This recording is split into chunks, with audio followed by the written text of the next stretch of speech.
Hello everyone, this is RaySpace and welcome back to Realism Overhaul Sandbox in Kerbal Space Program 1.12. I've long been dissatisfied with the Sagitta boosters on my KSP rocket. KSP is a rocket design that I am very firm about, but the boosters I'm less firm about, and that's because the boosters were sort of a shared design with the Shinkansen space plane. So I have this space plane and it had methane oxygen tanks and specific engines, the ED4 engines to begin with, and I made a rocket using those tanks from the space plane. And so there would be a standalone rocket with those tanks and those engines. Things have evolved since then. The Shinkansen design has changed. It has different tanks now, larger, and it also has different engines on the back. And yet the Sagitta sort of still hangs out now somewhat on its own.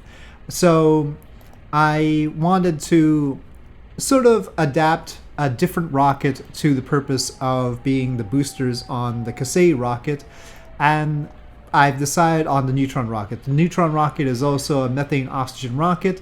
It fits better with the timeline because I need somebody except for Japan to make the boosters, basically. I've got this future history timeline. It involves many different nations. They are part of a international organization dedicated to space exploration. They are competing with the United States, China, and don't include the European Union, though we'll be working with the European Union and India. And Russia is doing its own thing, presumably. So basically, there's this TIPA group of nations, and I wanted one of the other nations, except for Japan, to make the boosters. And one of the nations in it is New Zealand. So New Zealand has Rocket Lab, and therefore we can use Neutron, is the logic. Now, Rocket Lab does have a footprint in the United States, but I'm just, for the sake of this, assuming that it is a New Zealand company. So, and I like Peter Beck anyway, so it's okay. So we are adapting Neutron as a booster. I have changed the model of Neutron to make it a little bit more like the way Neutron seems to look right now, which is taller than it was in the original model of my mod pack. I had made Neutron as part of my Real Rockets pack, and so it's taller now, and it's still got the same engines. It's still 9 Archimedes engines at the bottom. I haven't made the full fold-out landing legs. They're just sort of static right now. I'll have to do that before it tries to land on a drone ship, which I intend to do, and I would like to make it as much like the KSP rocket as possible.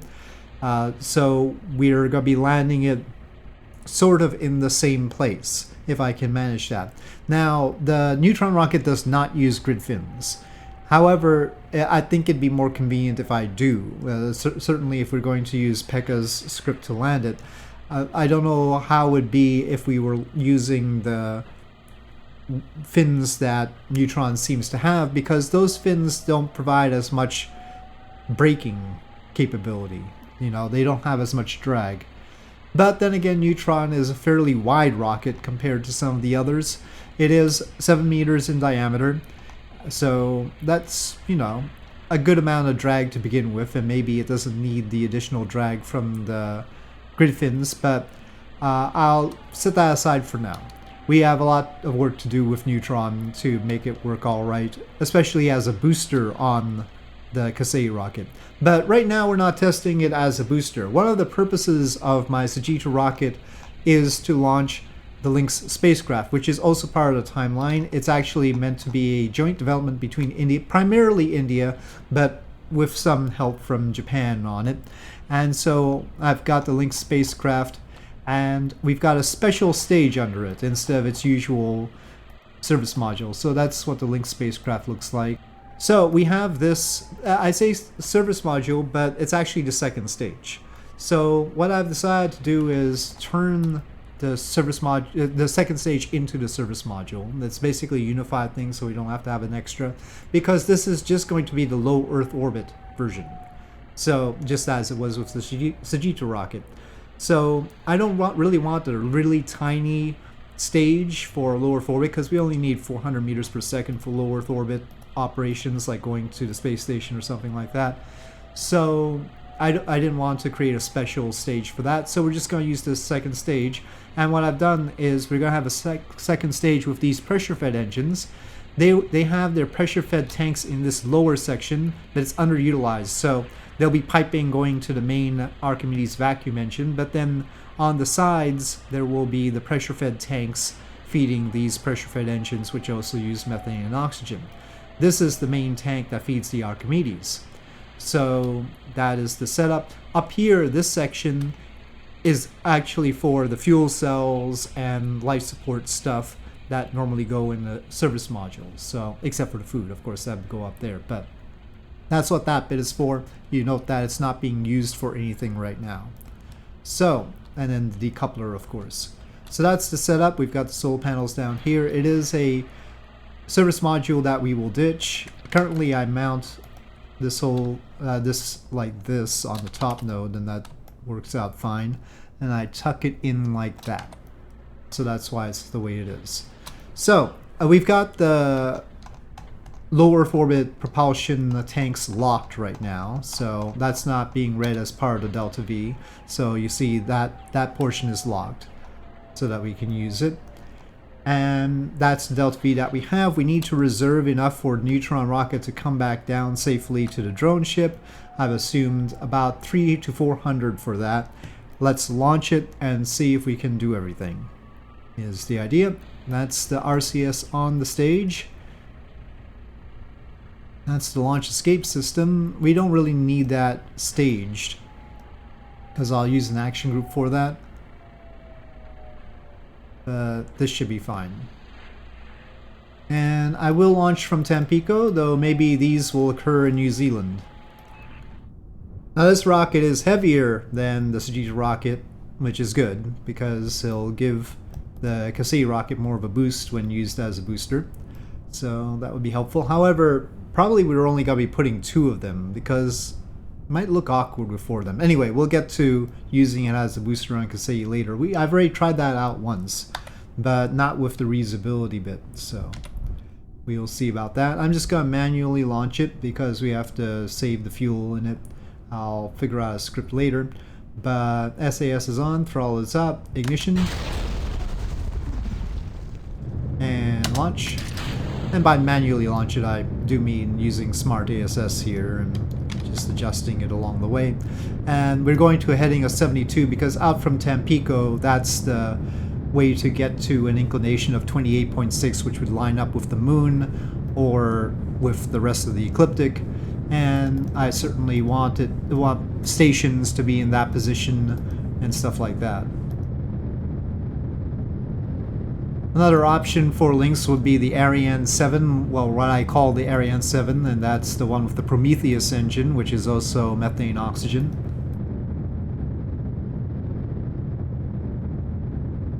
So if we posit TIPA working with the European Space Agency, then that would be a thing. Well, we do have to throttle down because of the G-forces. So, minimal there now. Okay, that's good enough, hopefully. Separation, RCS forward. That's why the RCS ports are exposed. Also, that happens to be the center of mass of the service module plus the Lynx once we drain the fuel in this tank. So that'll help with docking. Gotta be careful with those solar panels though. Okay, well, now we can light the Archimedes vacuum and get rid of the launch escape system. Obviously, I'll be making a custom stage for this instead of just procedural tanks. The procedural tanks are just so that I know how big to make it, right? So, and how heavy and all that business. Not a very long stage with this, just 3 minutes and 40 seconds. Got at 890 kilonewtons right now. This does have many ignitions, it's just that it's too strong. So that's why I've got the additional orbital propulsion system. Now, if the Lynx was being launched by KSP, this could, of course, do stuff around the moon. I'm more tempted to try and put hydrolocks into it if we were doing that, though. As I've already tested the moon mission, the one with the Kumo lander and all that business, with a hydrolock stage under the Lynx spacecraft. Probably go with that instead. So this tank up here is not high pressure, it's not a pressure fed tank, but this one is. But it's really only the small tanks that are, you know, attached to those engines that are pressure fed.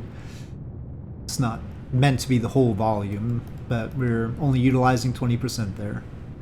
So to get to orbit, we're just about right. We've got a little bit more just in case we need to get somewhat higher, but of course we do still have this fuel. And so we have plenty of delta V, and let's make sure we see how much it is with these engines, though.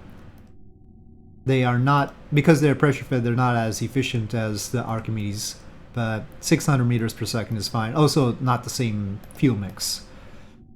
Actually, even if I lock this, oh, I guess it's not counting this because it's not pressure fed, or maybe it's, I don't know, it said it had 90, but anyway, it's fine. It doesn't matter, I wasn't counting on it. So we have 600 meters per second there. But we would probably have some extra mass for fuel cells and whatever would be going in this tank, though we're already carrying plenty of food, water, and oxygen. 14 days for 4 people. So no real problems. We've got the solar panels. They're looking a little bit dinky. I'll probably make custom ones, of course. But it seems like it works out. So I can use Neutron for this, and we'll just see about the performance when we are using the Neutron rocket as boosters for KSP. Well, there's the Lynx with its new service module / second stage, and I'll just go like that and leave it here. So with that, thank you for watching. Hope you enjoyed this video. If you did, please do press like. If you have any comments or suggestions, please leave them in the comment section below, and I'll see you next time.